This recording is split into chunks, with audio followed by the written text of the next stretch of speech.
মেয়ে মেসে চলে যাবে, তাই সব কিছু গুছিয়ে দিচ্ছি।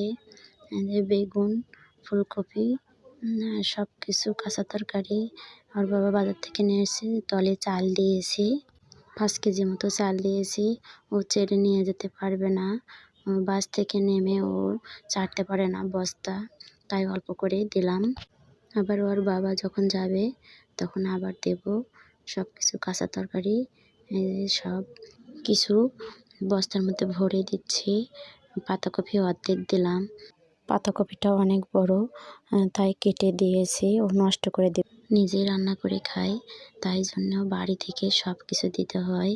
এই ব্যাগটাতে দিয়েছি নুডলস, কিছু ফল আর দিয়েছি আমাদের বাড়ির গাছের লেবু।